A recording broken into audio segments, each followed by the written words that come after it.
Siddhartha by Herman Hesse.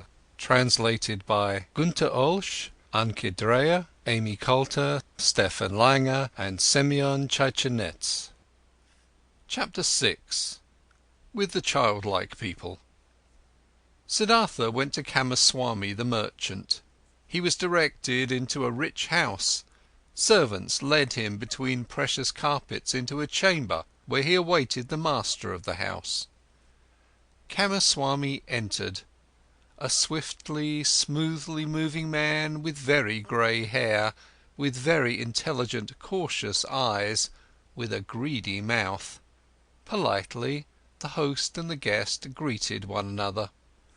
"I have been told," the merchant began, "that you are a Brahmin, a learned man, but that you seek to be in the service of a merchant. Might you have become destitute, Brahmin, so that you seek to serve?" "No," said Siddhartha, "I have not become destitute, and have never been destitute. You should know that I am coming from the Samanas, with whom I have lived for a long time."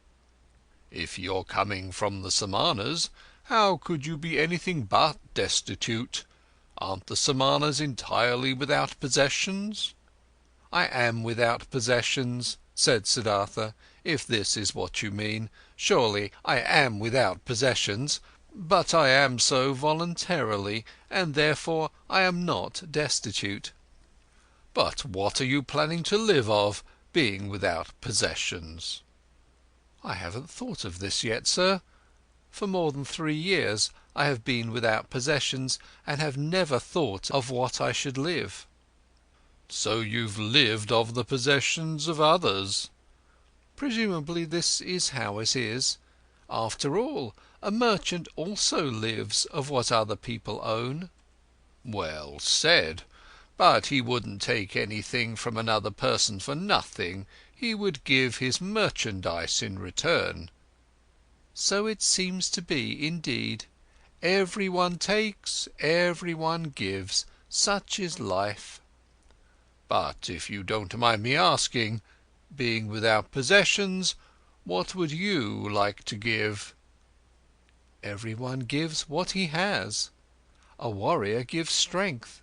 The merchant gives merchandise, the teacher teachings, the farmer rice, the fisher fish." "Yes, indeed. And what is it now that you've got to give? What is it that you've learned, what you're able to do?" "I can think, I can wait, I can fast." "That's everything?" "I believe that's everything." "And what's the use of that? For example, the fasting, what is it good for?" "It is very good, sir. When a person has nothing to eat, fasting is the smartest thing he could do. When, for example, Siddhartha hadn't learned to fast, he would have to accept any kind of service before this day is up, whether it may be with you or wherever, because hunger would force him to do so. But like this, Siddhartha can wait calmly. He knows no impatience, he knows no emergency.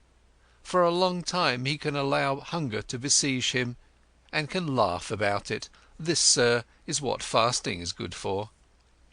"You're right, Samana. Wait for a moment." Kamaswami left the room and returned with a scroll which he handed to his guest, while asking, "Can you read this?" Siddhartha looked at the scroll, on which a sales contract had been written down, and began to read out its contents. "Excellent," said Kamaswami. "And would you write something for me on this piece of paper?" He handed him a piece of paper and a pen, and Siddhartha wrote and returned the paper. Kamaswami read: "Writing is good, thinking is better, being smart is good, being patient is better." "It is excellent how you're able to write," the merchant praised him. "Many a thing we will still have to discuss with one another. For today I'm asking you to be my guest, and to live in this house." Siddhartha thanked and accepted. and lived in the dealer's house from now on. Clothes were brought to him, and shoes, and every day a servant prepared a bath for him. Twice a day a plentiful meal was served, but Siddhartha only ate once a day, and ate neither meat nor did he drink wine. Kamaswami told him about his trade, showed him the merchandise and storage rooms, showed him calculations. Siddhartha got to know many new things, he heard a lot and spoke little. And thinking of Kamala's words, he was never subservient to the merchant, forced him to treat him as an equal, yes, even more than an equal. Kamaswami conducted his business with care and often with passion, but Siddhartha looked upon all this as if it was a game, the rules of which he tried hard to learn precisely, but the contents of which did not touch his heart. He was not in Kamaswami's house for long when he already took part in his landlord's business. But daily, at the hour appointed by her, he visited beautiful Kamala, wearing pretty clothes, fine shoes, and soon he brought her gifts as well. Much he learned from her red, smart mouth. Much he learned from her tender, supple hand. Him, who was regarding love still a boy, and had a tendency to plunge blindly and insatiably into lust, like into a bottomless pit, him she taught thoroughly, starting from the basics, about that school of thought which teaches that pleasure cannot be taken without giving pleasure, and that every gesture, every caress, every touch, every look, every spot of the body, however small it was, had its secret, which would bring happiness to those who knew about it and unleash it. She taught him that lovers must not part from one another after celebrating love, without one admiring the other, without being just as defeated as they have been victorious, so that with none of them should start feeling fed up or bored, or get that evil feeling of having abused or having been abused. Wonderful hours he spent with the beautiful and smart artist, became her student, her lover, her friend. Here with Kamala was the worth and purpose of his present life, knit with the business of Kamaswami. The merchant passed to duties of writing important letters and contracts onto him, and got into the habit of discussing all important affairs with him. He soon saw that Siddhartha knew little about rice and wool, shipping and trade, but that he acted in a fortunate manner, and that Siddhartha surpassed him, the merchant, in calmness and equanimity, and in the art of listening and deeply understanding previously unknown people. "This Brahman," he said to a friend, "is no proper merchant, and will never be one. There is never any passion in his soul when he conducts our business, but he has that mysterious quality of those people to whom success comes all by itself, whether this may be a good star of his birth, magic, or something he has learned among Samanas. He always seems to be merely playing with our business affairs, they never fully become a part of him, they never rule over him, he is never afraid of failure, he is never upset by a loss." The friend advised the merchant, "Give him from the business he conducts for you 1/3 of the profits, but let him also be liable for the same amount of the losses, when there is a loss. Then he'll become more zealous." Kamaswami followed the advice, but Siddhartha cared little about this. When he made a profit, he accepted it with equanimity. When he made losses, he laughed and said, "Well, look at this, so this one turned out badly." It seemed indeed as if he did not care about the business. At one time he travelled to a village to buy a large harvest of rice there, but when he got there, the rice had already been sold to another merchant. Nevertheless, Siddhartha stayed for several days in that village, treated the farmers for a drink, gave copper coins to their children, joined in the celebration of a wedding, and returned extremely satisfied from his trip. Kamaswami held against him that he had not turned back right away, that he had wasted time and money. Siddhartha answered, "Stop scolding, dear friend. Nothing was ever achieved by scolding. If a loss has occurred, let me bear that loss. I am very satisfied with this trip. I have gotten to know many kinds of people. A Brahmin has become my friend. Children have sat on my knees. Farmers have shown me their fields. Nobody knew that I was a merchant." "That's all very nice," exclaimed Kamaswami indignantly, "but in fact you are a merchant after all, one ought to think. Or might you have only travelled for your amusement?" "Surely," Siddhartha laughed, "surely I have travelled for my amusement. For what else? I have gotten to know people and places. I have received kindness and trust. I have found friendship. Look, my dear, if I had been Kamaswami, I would have travelled back, been annoyed and in a hurry, as soon as I had seen that my purchase had been rendered impossible, and time and money would indeed have been lost. But like this, I've had a few good days. I've learned, had joy. I've neither harmed myself nor others by annoyance and hastiness. And if I'll ever return there again, perhaps to buy an upcoming harvest, or for whatever purpose it might be, friendly people will receive me in a friendly and happy manner, and I will praise myself for not showing any hurry and displeasure at that time. So leave it as it is, my friend, and don't harm yourself by scolding. If the day will come when you will see, this Siddhartha is harming me, then speak a word, and Siddhartha will go on his own path. But until then, let's be satisfied with one another." Futile were also the merchant's attempts to convince Siddhartha that he should eat his bread. Siddhartha ate his own bread, or rather they both ate other people's bread, all people's bread. Siddhartha never listened to Kamaswami's worries, and Kamaswami had many worries. Whether there was a business deal going on which was in danger of failing, or whether a shipment of merchandise seemed to have been lost, or a debtor seemed to be unable to pay, Kamaswami could never convince his partner that it would be useful to utter a few words of worry or anger, to have wrinkles on the forehead, to sleep badly. When, one day, Kamaswami held against him that he had learned everything he knew from him, he replied, "Would you please not kid me with such jokes? What I've learned from you is how much a basket of fish costs, and how much interests can be charged on loaned money.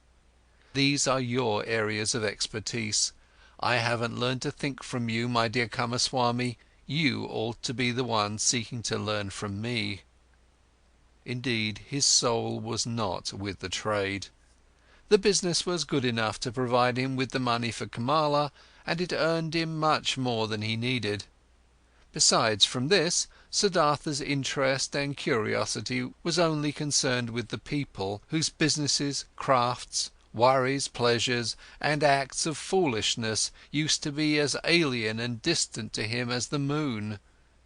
However easily he succeeded in talking to all of them, in living with all of them, in learning from all of them, he was still aware that there was something which separated him from them, and this separating factor was him being a Samana.